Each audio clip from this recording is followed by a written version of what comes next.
আসসালামু আলাইকুম ওরহমতুল্লাহ। সুপ্রিয় ব্যাটল অফ ফেইথ ইমানের যুদ্ধের দর্শক মণ্ডলী, আজকে আমরা একটু ভিন্ন বিষয় নিয়ে আলোচনা করব। মানব ইতিহাসের বৃহত্তম রাষ্ট্র ছিল দুর্ধর্ষ বিজয়ী চেঙ্গিস খান কর্তৃক প্রতিষ্ঠিত মঙ্গল সাম্রাজ্য।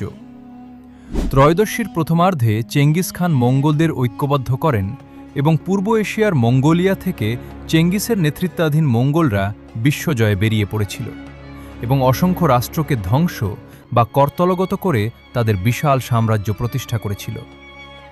পূর্ব ও মধ্য ইউরোপ থেকে জাপান সাগর পর্যন্ত মঙ্গলদের সাম্রাজ্য বিস্তৃত ছিল।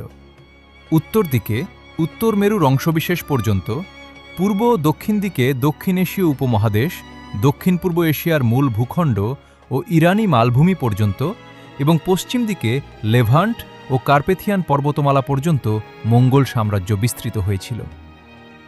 1227 সালে চেঙ্গিস খানের মৃত্যুর পর সুবৃহৎ